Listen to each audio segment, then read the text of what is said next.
Lowdown, Hoedown. This is Brother Greg Martin, and we have found Andy. Hello, Andy. Hey, Greg.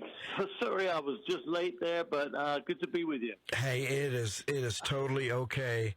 You have been on the road, or I'm not even sure where you've been, but I know you've been out playing live, and I've been rolling around on a ship, so we're, Yeah, we're much traveled, huh? We're much traveled. I love that. How you doing? I'm good. Well, that's the life of a musician. If you're not traveling somewhere, then you're not really working. I mean, that's. But yeah, I've been in Europe. I've been touring mostly Germany, but a little bit in the Netherlands and Austria and Switzerland, and yeah, it's. And so I'm just back here briefly for a week, and I'm off on Wednesday. I saw that. Down the East Coast and out to the Midwest, yeah. Yeah, Wednesday you're at Daryl's place in Pauley, New York. Is that correct? I think. I'm pretty sure. That's exactly right. Yeah. We love that place, yeah. That's Daryl's house club. Yeah. Yes, I know. He's got it figured out pretty good there.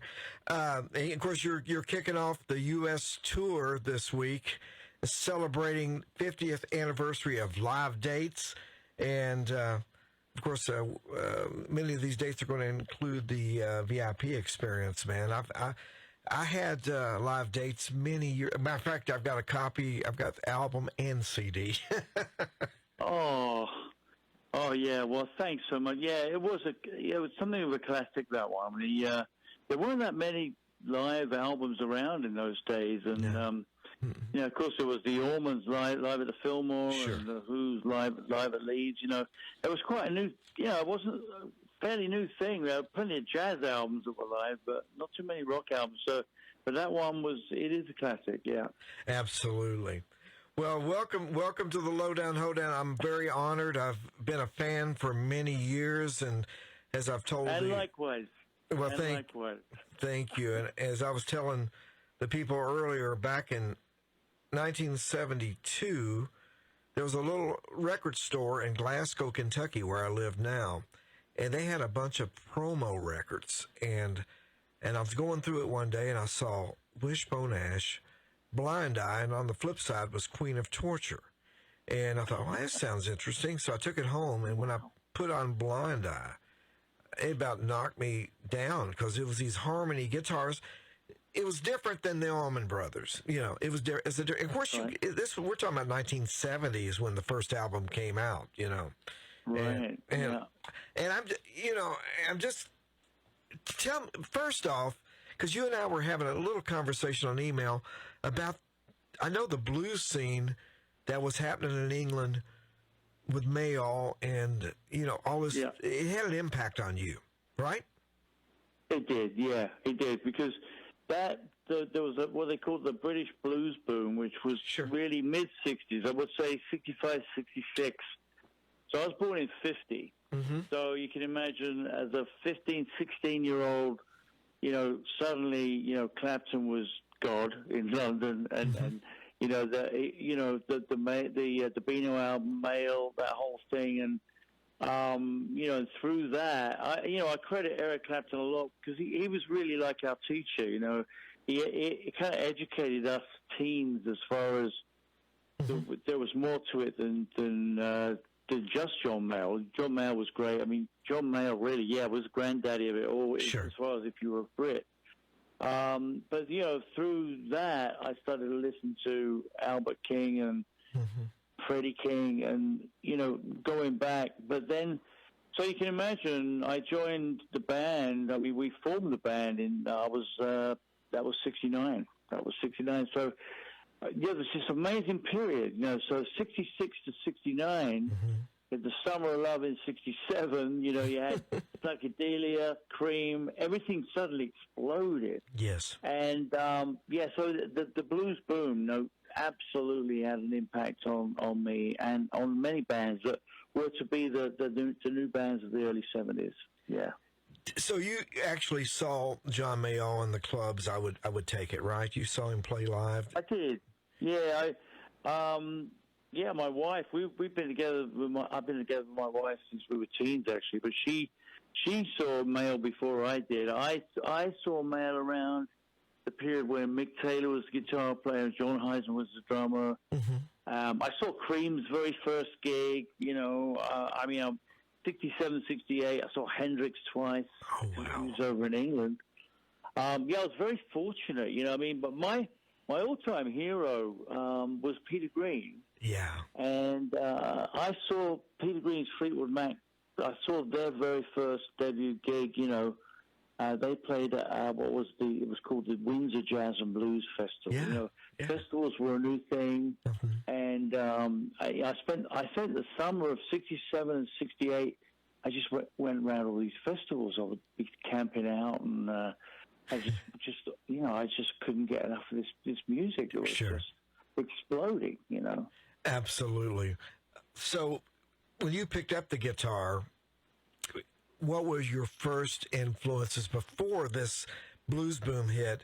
What was the other, you know, was there some American music that made an impact on you? Was there some things going on in England? I mean, I said I was a child of the 50s. So if you were, you know, like growing up through 1950 through 1960, you know, TV was new, and of course the best things on TV were all American. In fact, anything American was we just soaked that up, you know. So it was rock and roll, you know, and Chuck Berry, you know, and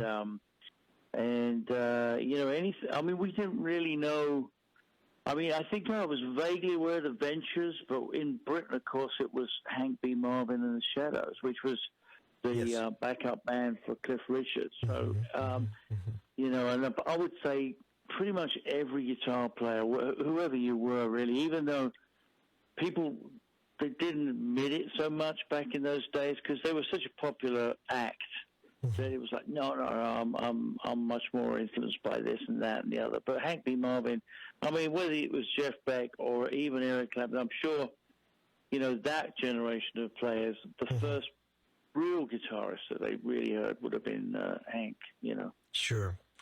So what was it like from going to that sound to hearing someone like Clapton, oh, man, you know, plugged into a Marshall, you know, straight in, pretty much. I mean, of course he's with the Yardbirds, but don't you think his sound really came to fruition with, I mean, when he hit, you know, John Mayall, it was a whole different thing, right? I mean...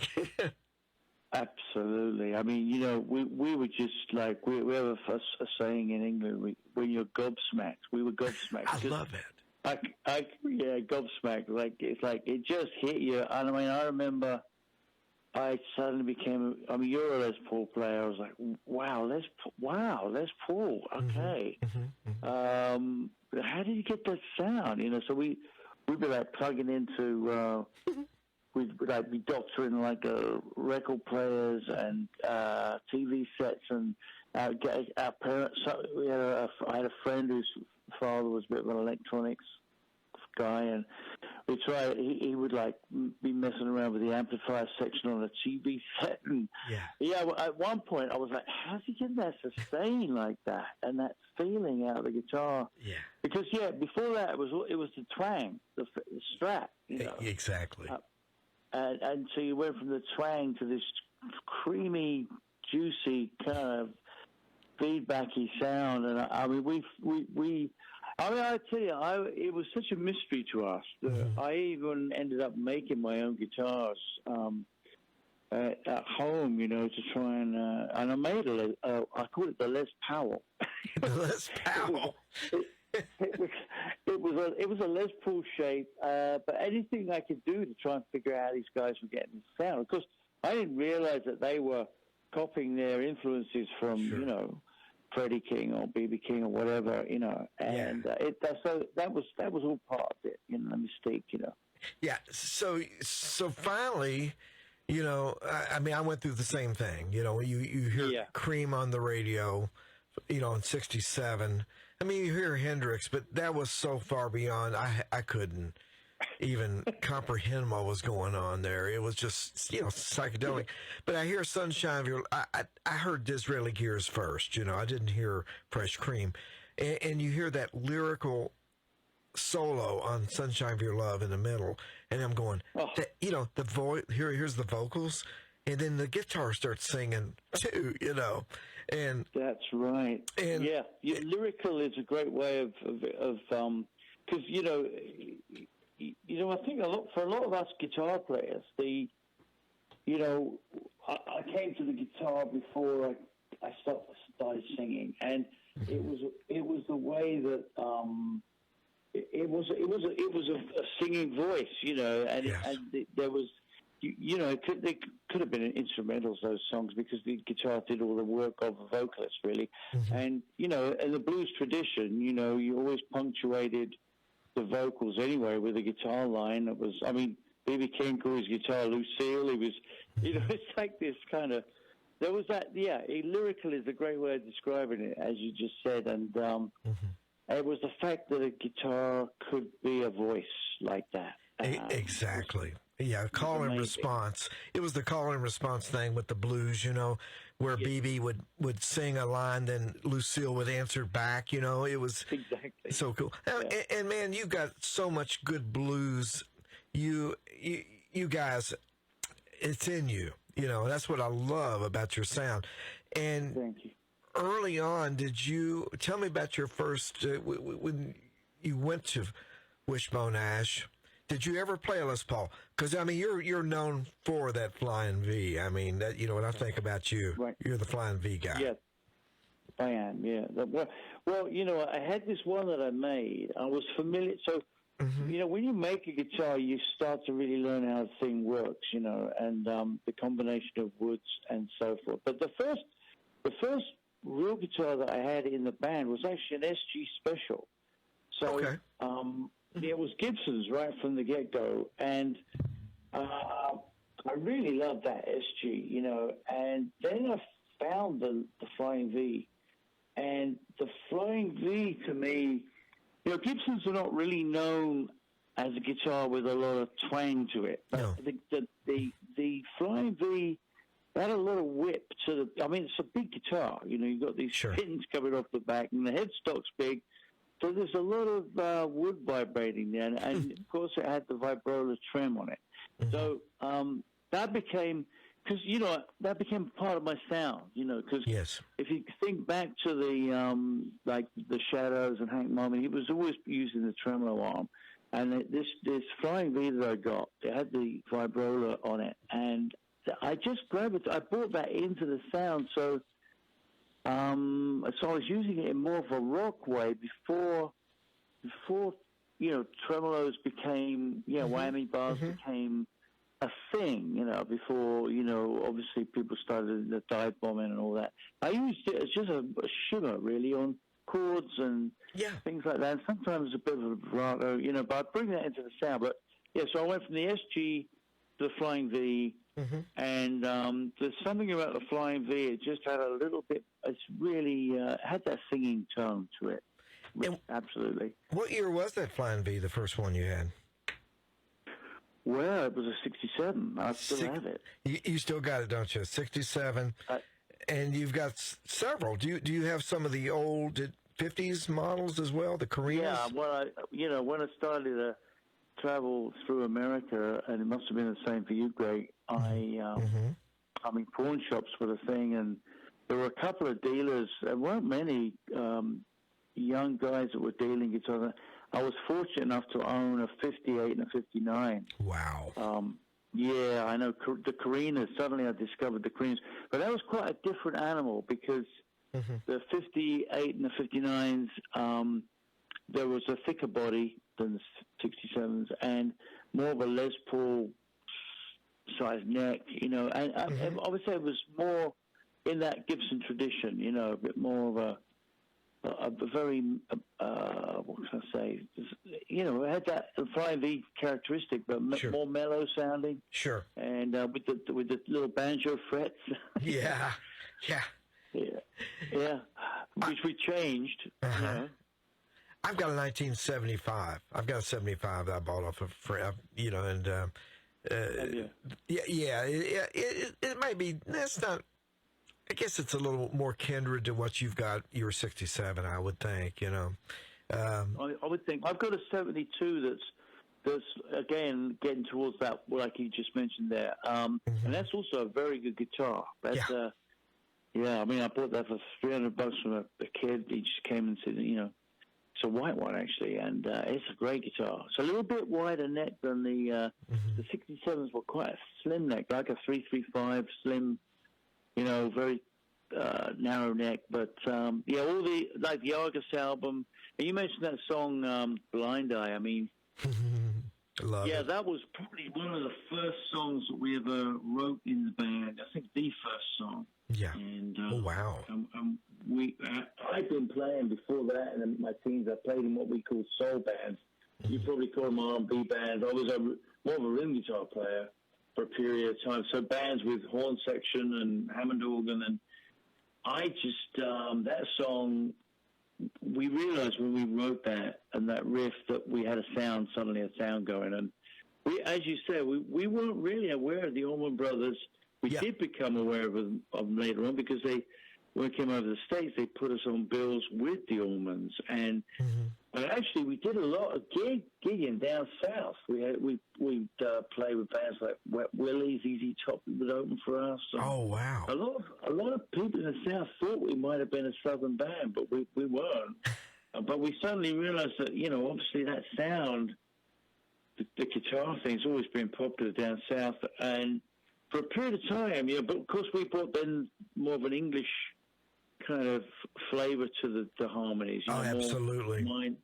Minor key stuff, and but certainly we could rock out. So Blind Eye was really a bluesy, bluesy riffing tune. Shuffle. It was a shuffle, man. A shuffle. You guys, you would do shuffles, and even it'll come to me here in a second. There was another song I was listening to today. I get Blowing Free is actually kind of a little shuffly, isn't it? Kind of. Blowing Free, that was a little bit late. Totally a shuffle. That's a shuffle. I mean, but your harmonies. Yes, you had your own flavor in your harmonies for sure. The Allman Brothers had their thing. They were sweeter, the sweeter sounding, and I got to love the Allman Brothers, and of course I got to see it with Greg, and I mean, massively. Did you get to know Dwayne? I never. Sorry, with Dwayne, I'm sorry. I never really met him personally, but we played on the same bill. Sure. But later on, we played a gig much later on actually, and I was down in Myrtle Beach, and Greg was in the audience, man. It was like he was a share. It was incredible. Wow. And he came up on stage and jammed with us. I didn't even know he played guitar. Yeah, he did. Oh yeah, and he liked to jam. I always heard he loved to play. Well, I'm just curious what of course you and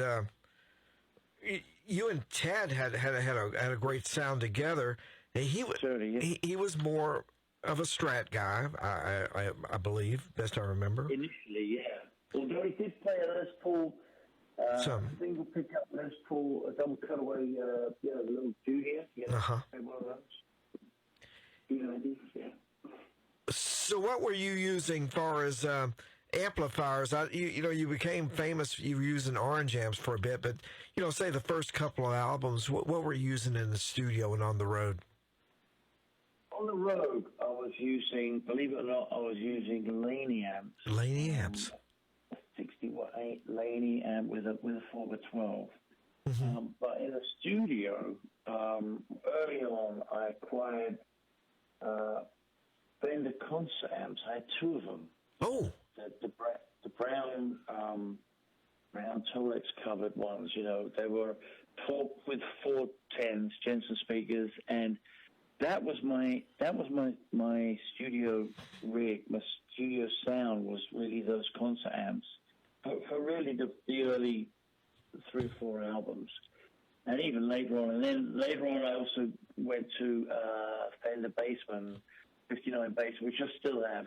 And so that in the studio, that was one thing. And then when we started playing the bigger venues in the States, we realized we had to get our sound together because we were playing on these big stages, and that's when we went on to the orange gear, which we would ship over from the UK. And I would load the speakers with JBL 120s instead of the Celestians. Yeah, because the PAs, if you think back, Greg, they weren't really great in those days. And you would get a lot of the sound would come from the stage backlight for the guitars. That's true. Yes, absolutely. And we wanted power, and we didn't really go for the Marshall sound. We wanted something cleaner. Yeah. And the orange amps, which were actually German, Matt Mathias, who designed the orange amps, was a German living in England, and they had this almost hi-fi sound at the time, more like a big mid-range punch, which worked on the bigger stages. You know, it wouldn't have worked in the studio so well, but on the big stage, you could really open them up. Right. And get them to just break up a bit, you know, but they were loud, you know, they were big and loud, and you know, and we would do these shows over here, and the sound guys over here would go, "What the hell are those things?" You know? They look kind of like a cartoon amp, really. They were strange. I remember seeing my first one in 1972, and the little emblems, you know, and everything on it. Yeah, I know. It's kind of like, what is that? It doesn't look really serious, you know, orange and with the little, it looked like a psychedelic logo on the front there. But no, they were actually a very serious amp with these massive cartridge transformers, you know, inside them. And it's funny, ironically, I've just got back together with Cliff Cooper, who was the owner of the company, and we're back using orange amps again. Wow. That's a whole story. Yeah, I've got, believe it or not, we were in St. Louis one time, and we had our entire truck was driven off in the middle of the night outside a Holiday Inn. Guys broke in. It took and you could imagine, we shipped everything over from the UK. Yes. And the entire rig, PA and everything, just disappeared. Guitars. We were so devastated, we actually stopped the tour right there and then, because that orange set was very much a part of our sound. You know, we were like, how come we can't continue without that gear? And then, amazingly enough, decades later, I started to get some of the amps back, and I had them refurbished. I'm actually using them now. Again, it's quite a story, you know. That's amazing. I'm using them. Sometimes I use the newer versions as well, but certainly on the festival stages, I'm using the oranges once again. That is great. That's great. Did you ever play Marshall? Yeah. 50-watt plexi. I've still got that. Funny enough, I'm doing just a few dates in the UK in April, and I have a Randy Rhoads 100-watt Marshall setup, the white one.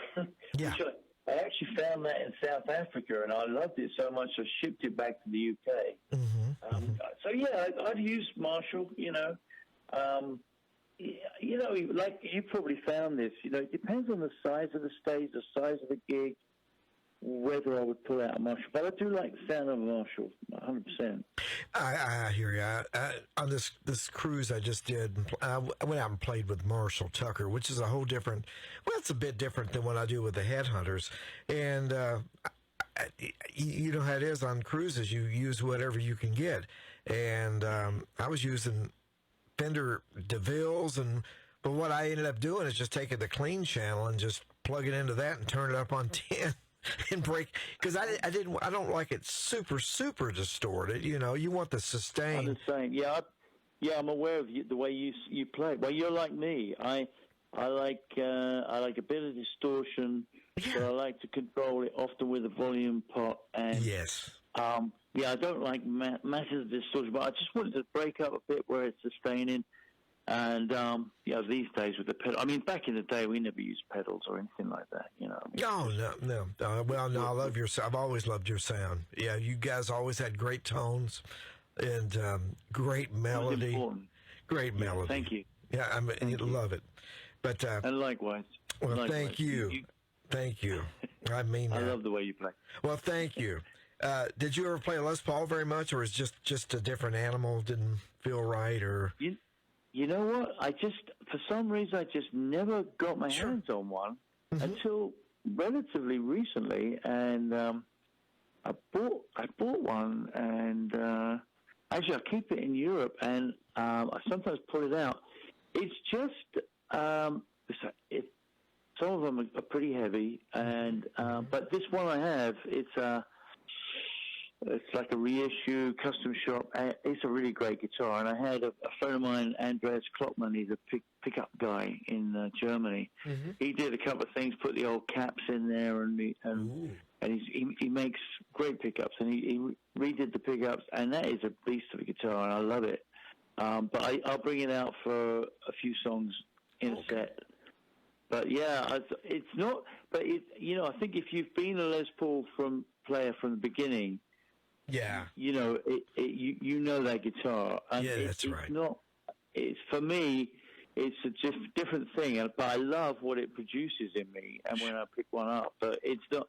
I gravitate more to, like just say, the Flying V is the thing on stage. It's the feel. It feels right to you. To me, yeah. I'm a creature of habit, and I always gravitate to what has worked and felt good. Especially on stage, standing up. That's the guitar for me. Absolutely, I know what you're saying. When it comes down to it, I'm used to a Les Paul. I grew up in the playing one in the 70s. I had a custom from 72 onward, and that thing was heavy. But I was younger. The one I use now is probably like 8 pounds, 8 ounces. Right. It's not terribly heavy, but some of the 70s Les Pauls were extremely, just heavy. I'm not sure what the V weighs, but I'm going to guess is it around 8, something like that. Maybe they're not something like that. It's not too heavy. I mean, the vibrola would make it a little bit heavier. Quite a slim guitar, like an SG. Yeah. But I actually have a bunch of replicas now that are heavier. They're just a little bit thicker. Sure. And I have electronics built in those guitars where I can. I have like a piezo pickup on the Tunematic, and so that puts a little bit more weight into the guitar. And I'll bring that in because we also do some acoustic things. I bring in those acoustic sounds, and but they actually, if you look at the guitars, they all look like 67s. They're kind of along that line, but they're a bit heavier. Sure. Yeah. So and I did a thing where I started putting Grover machine heads. I don't know why I did that. But the Grovers, that's some poundage in the headstock. That's right. That's right. Well, some people used to think they helped to sustain, I guess, too. I don't know if it did or not. Well, let me ask you this. When when Clapton hit and Mick Taylor and Peter Green, were they all using, what type of strings were they using? Were they using really light strings? I mean, some people say that Peter Green used heavy strings, but now Clapton, some people say he used 8s. So what was the story over there? What were you guys doing? That. Yeah, I heard that. Yeah, I heard. Well, initially you couldn't get. I mean, initially what I heard, some of those guys, like Page, I heard they would get a banjo string. Oh, on yeah, the top, I've heard that. But I would think that something akin to 8s and 9s. I think that I mean, Clapton, if you look at videos, there's quite a light touch. Yes, it is. But I think you're right that probably Peter Green played with a slightly heavier set. Probably, I don't know for sure. Sure. But I think for sure people like Page, I think they used like 8s or 9s. I used 9s. Mm-hmm. Well, my typical setup when I started, I was a small guy. I mean, small hands. I mean, when I was in the band, I probably weighed like, if I weighed 140 pounds, I was a really small, skinny guy. Yeah. I would. The guitar was big, and I would have a light top, so 9s, 12s on the top, and then the bottom would be 46, and a little bit later on, I went for a heavier bottom, like up to a 48, because I started picking the guitar a lot, like, and you know what it's like, Greg, when you're on stage, you play heavier, don't you? When your adrenaline kicks in. Oh, absolutely. And so then I started to gradually gravitate towards. Now I use 10s. So I saw 10s top and a heavier bottom, like 48, something like that. But sometimes 46. It depends on the guitar. You know, some guitars they'll take a heavier bottom, but I would say these days it's just 10 to 46. It's pretty much the standard. Yeah, sure. But back in the days, nines for sure. Yeah, I've 10 through 46 is my standard set, Diodario. Yeah. And yeah, back in the, I'll tell you what, Andy, back in the early 70s, late 60s, you know, when I've discovered light gauge strings, there was a set by Guild called Sidewinders. I didn't know anything about Ernie Balls till a little later on, and I was using like 8 through 38 or something real crazy. Really? Oh yeah, early on, and Wow. you would get an extra. You would get an extra small E string and a B string because, you know, you're going to break them with that. Like, then it gradually started building up to 9 through 42, and then, you know, eventually on up a little bit. But, yeah, you know. 9 to 42. Yeah, I remember using that setup for a while. But I think that's when, what I was saying, but then I realized I needed the bottom strings to be a little heavier. But, wow, that's... But yeah, you have to imagine we were a lot smaller, and yeah, I mean, Yeah, oh yeah. to control the guitar like that when you've got those really light strings on it, quite that's quite a stress because you keep those guitars in tune when they're like. Oh no, yes, it was. I'm sure, you know, early. I'm not sure what you guys used early on in the touring. You know, I don't remember having a tuner till. I know the Cons were out there and the Petersons were out there. We didn't use them. I mean, you know, I read an interview once with a producer by the name of Shel Talmy who produced the the Who and the Kinks, I think and I said to him, "What do you think was the biggest development in studio equipment and recording?" He said, "You want me to tell you honestly?" He said, "Without a doubt, it was the invention of the tuner, the digital tuner." We would spend hours in a studio setting up the guitars to get the intonation right, especially with those light strings, to make sure. And it was all done by ear until those. What were those Peter? What are they called? The Peter. There's a Peterson tuner, and there was the Con. Yeah. Now, I remember I didn't get my first electronic tuner.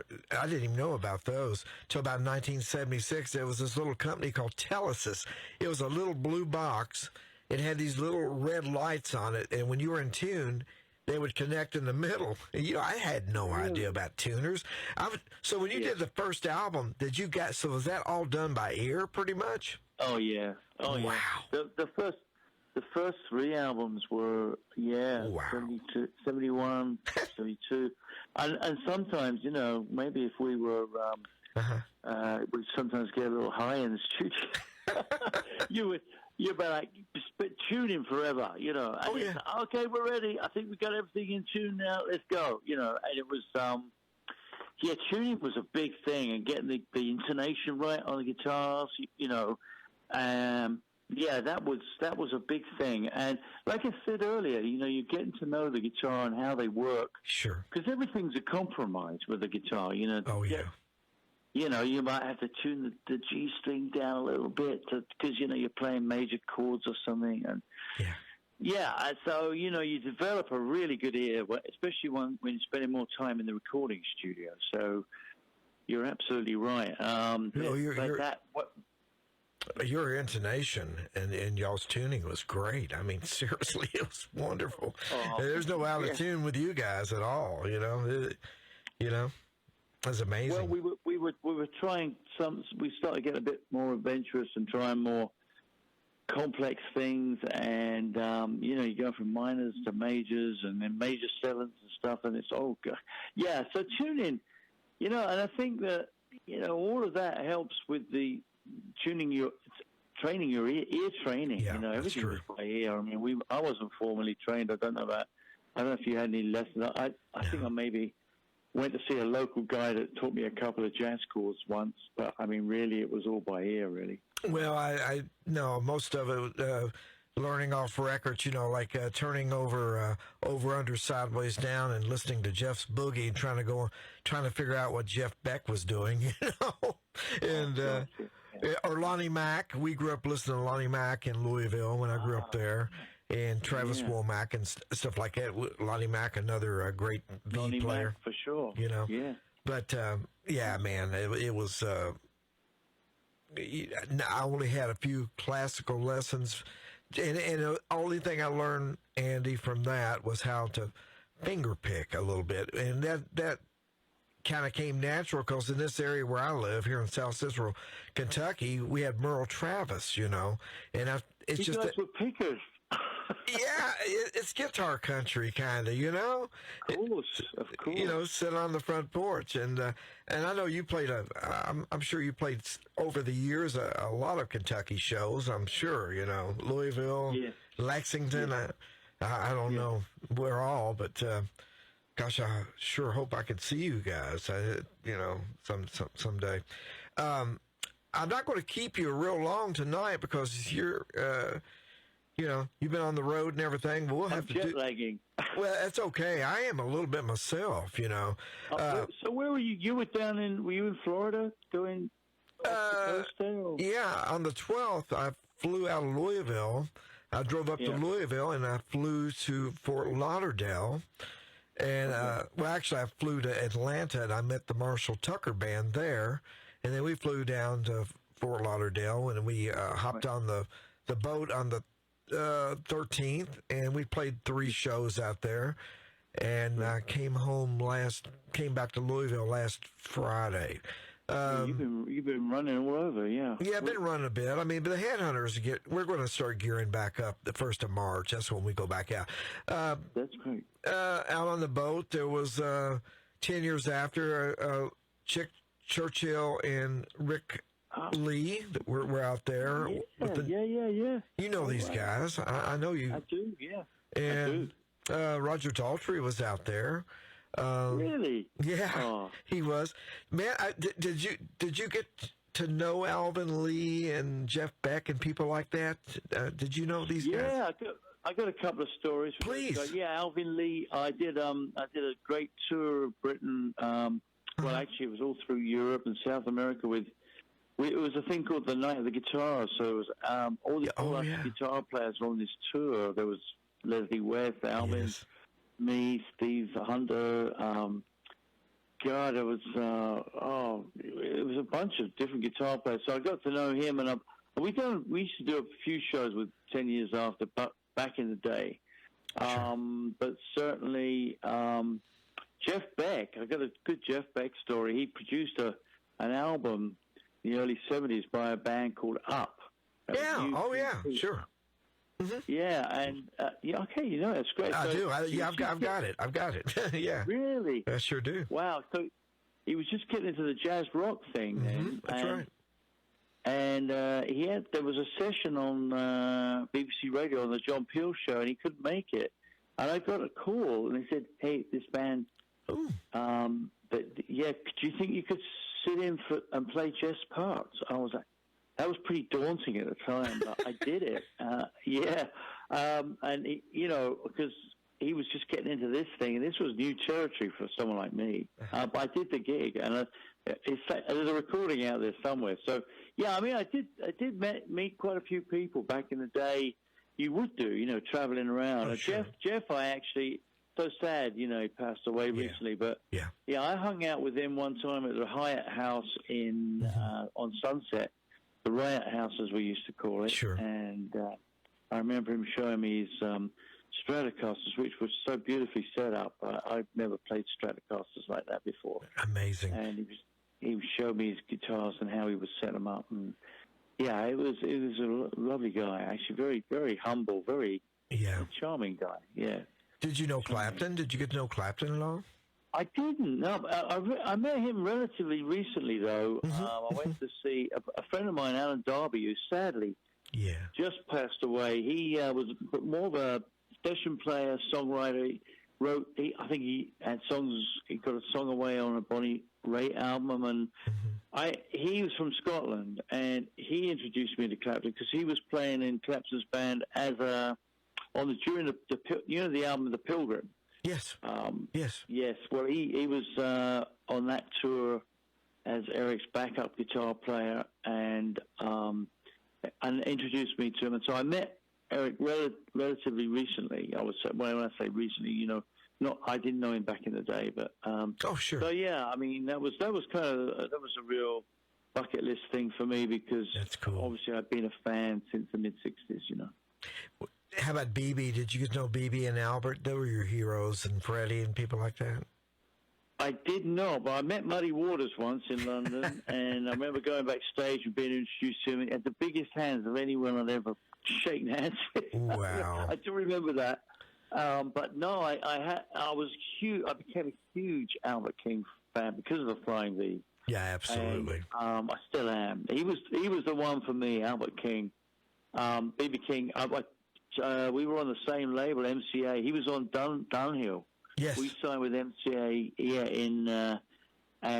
so we were on festival shows together. Because if you remember, like BB became really big, but there was a period in time where, you know, these blues acts like Albert Collins, they would get on the festival shows, but they'd be down there on the bill. Mm-hmm. And we would be like, you know, we'd be kind of embarrassed. We were like headlining over them. And they'd have these great bands, and we'd just stand in the wings just watching them. And, oh, my God, you know. And but then, of course, you know, through the work of people like Clapton and the Allmans, you know, sure. and then the audiences became more aware of, you know, your country's music, really. Yeah. But it kind of traveled to London first and then back.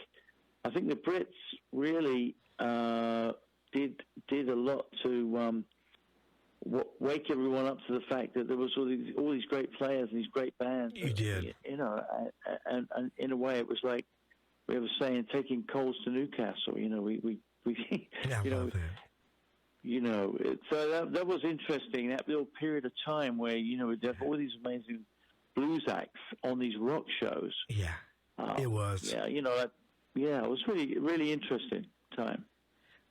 Well, listen, and tell me a little bit about the new band, because you got a great lineup, and the last CD I've got is Coat of Arms, and is that still the same lineup pretty much right there? Or? Similar. Yeah, that's the same lineup. I'm my bass player, Bob. Bob and I have been together for 26 years. Wow. He and I, we come from the same part of London, the East End of London, so we have a kind of cultural connection there. We think the same. We're Londoners, you know. Mm-hmm, mm-hmm. And he's a great bass player, and the guitar player I'm working with, Mark, he's a fairly recent guy, but fantastic player. Been in the band for about, I would say about 5 years now, I think. Oh, wow. So it's the same lineup, but we did change, the drummer changed, and we've got another Yorkshireman like Mark. Mm-hmm. He's Mike Truscott. He's playing drums with us now, and that's going really good. He's been with the band a couple of years now. Yeah, of course, we all went through the COVID years, and that was a strange period where, you know, we all it was a bit of a hiatus. We all, you know, had to step back. Absolutely, yeah, we did. I think we did about 8 shows, maybe 10. I can't remember. Most of them were the first of the year, so. You know, then it all come to a screeching halt around March, April, whenever, you know, 2020. Exactly. And I know exactly. Did you think that it might be you couldn't imagine going out on the road again, or did you think it was just a question of keeping your head down and wait till it? I didn't know what to think. I just stayed at home and cleaned my basement, and ended up getting COVID at the end. I was doing really good till the end of November, and I went to eat barbecue with some friends and ended up getting COVID. But it wasn't a bad case. But I, you know, honestly, Andy, I don't know. It was so weird because if you listen to the news, it was doom and gloom. And, you know, you had certain people saying, well, this is the end, you know, we're not going back out and playing no more, you know. And slowly but surely, in 2021, you know, by June, we were back out hitting it pretty hard. Then last year was a pretty good year for us. That's amazing. Yeah. You know, and then we're back. We're, you know, by the grace of God, we'll be back out there this year. And, you know, we just got to do what we love and love what we do. That's what I think we're so lucky. I did for a period of time there when it first kicked in that summer. Yeah. I remember that summer. I started to think maybe this is it. Maybe this will be like a 5-year thing. Well, I did start. I'm a fatalist. I just thought, well, whatever will be, will be. Yeah. But then, just like you say, we started to get tentative offers. And now, this year, it's just crazy. It's like we're really making up for lost time. Right. And so then I had to, readjust to the fact that, you're going to get busy again. And that was fine because, I had that fatalistic attitude to it. I didn't know. I honestly didn't know because if you listen to the news, it was like, oh, what's going to happen here? It was just... and it just started, by the grace of God, it got a little better. I kept getting a little better at a time. But yeah, I mean, because there was some friends would say, I think it may be the end of this, Or, like you say, at first, when it first hit, I thought, okay, we're going to be off for a month. I thought we're going to be off for a month. And then it became apparent that wasn't the case. Okay, here. Yeah. Like you say, it could have been a 5-year deal. But I know you guys are going to be busy. The U.S. tour kicking off this week, celebrating 50th anniversary of Live Dates, and you're going to be a busy fella. Well, yeah, we've already done a month in Europe. We take our medicine.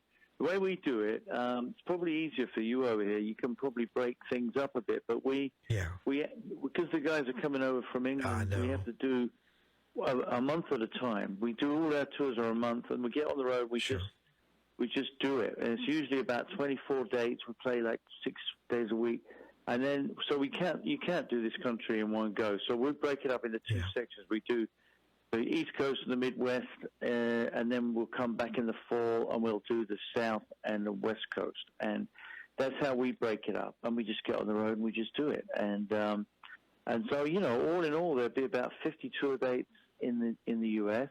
and then between those two tours, we'll be hopping around Europe a little bit and doing France and doing the Netherlands and places like that. We're lucky we can tour in Europe and over here. And so this year's totally full. There'll be a few festivals in the summer. And that's how it goes. And before you know it, the year's gone by, Yeah, I hear. I'm looking to see if you guys are going to be near us. Of course, I don't know where we're going to be exactly, but Kentucky, Tennessee, I'm looking right now. Well, you're going to be in Cincinnati on a Wednesday. Yeah. That's coming up. That's actually coming up real quick, actually. You're going to be at Ludlow Garage, and is that next Wednesday, I guess? Is it? You know what? I tend to not, that's okay. not look too deeply at it, because if I do, I'll... No, don't worry about it. I'll be checking your schedule. One of these days we're going to meet, Well, I think we'll probably be more down your way, Richmond and stuff. We'll be down... That'll be probably more like in the fall, some southern days, I would think. If I could say Kentucky's in the south, yeah. Yeah. We're this is pretty much the gateway to the South, and I'm in the southern part of the state, but I do look forward to finally getting to meet you. And I want to thank you for doing this, and I want to thank Craig Garber from Everyone Loves Guitar, and JD. Same, you're your guy. Yeah, Craig's been amazing. We did a really in-depth interview, and JD, our publicist, he's really worked. Yeah, he's wonderful. Yeah, so thanks to those guys. They really made this happen, and I'm so happy to talk to you because I see you on YouTube, and I always admire your finesse and your tone and the way you play. Thank you. I appreciate that. It's a joy to watch you. Yeah, that means a lot, Andy, because you're one of my heroes, and. I never thought back when I was buying that first little 45 at Rice's Radio that I'd ever have a chance to talk to you, like this, and get to pick your brain about, some of the things. And another big thanks to Neil Williams, who's listening in tonight. Neil's a big fan, and he said... Neil's been amazing. Yeah. I love Neil. Hey, Neil. Yeah, he asked me to say hi, and he's been an incredible... Yeah, we've conversed, by email and text a lot. Yeah, he's been amazing. Very nice guy. We'll do this again.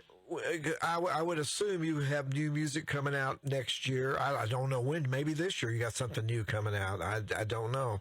But We've got some plans in the offing. I'm not too sure about this year, but there'll be more. I mean, we're a work in progress, as they say. There's always something going on.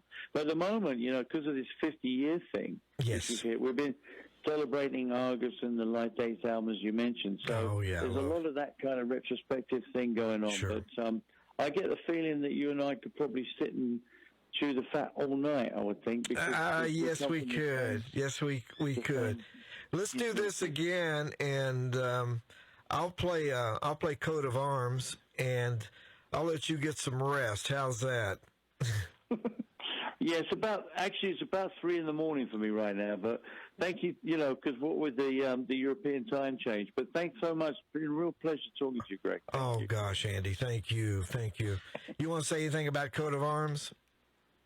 Well, Coat of Arms, the album, that was we didn't have much chance to promote that because of COVID. It came out before that. Yeah. And so I'm introducing people to some of the songs from that album. But yeah, one of the key standout songs is the title track, Coat of Arms. It's quite a long one, but also We Stand as One is a song I enjoy playing on stage. And as I say, we're only just really introducing people to it because we just were stopped in our tracks in terms of promoting it. But thanks so much for putting it out there, and you got it. We're still enjoying it. Well, you got it. Thank you, Andy. And I'm going to play Coat of Arms right now. And thank you have a good evening. Okay. And you too. Thanks so much. All Thank right. you, Greg. Take care. You, sir. Bye-bye. Thank you.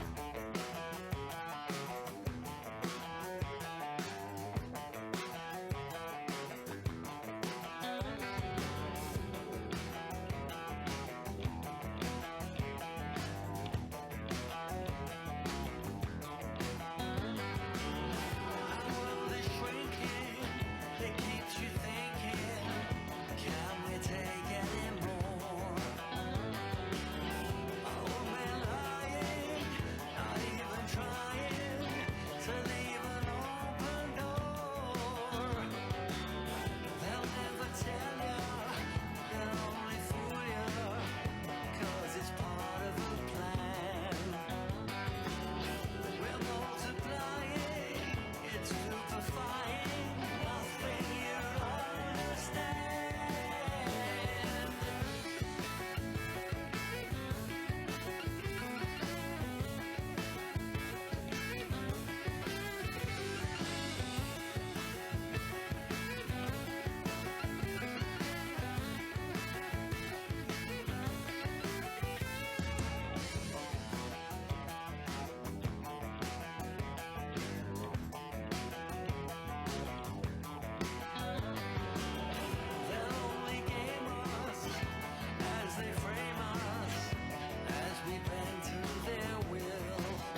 a good thing.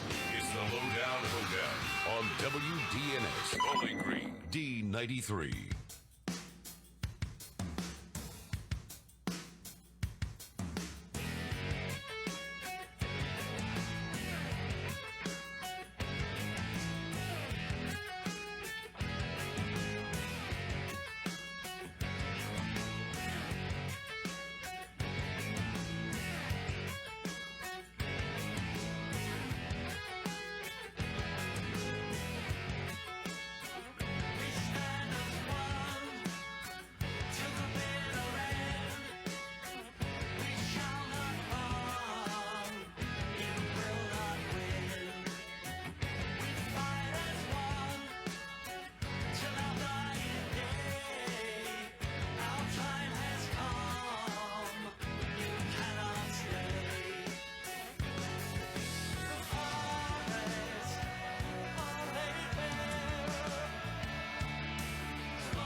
Wishbone Ash, you're on the Lowdown Hoedown D93, Bowling Green's classic rock from the 2020 release, Coat of Arms. We heard We Stand as One and the title track, Coat of Arms. And a big thanks to Andy Powell for calling in and sharing some thoughts about, growing up playing music. And again, big thanks to Neil Williams, Craig Garber, and JD for making this happen. JD Seam. What a great time. We're going to do it again. Hey, got to take care of some business. We're going to come back. We got a psychedelic snack. We got some humble pie here on the Lowdown Hoedown D93, Bowling Green's classic rock. Melodies and Memories is where you'll find the Stairway to Heaven. If you're a music lover, Melodies and Memories is the only vintage stereo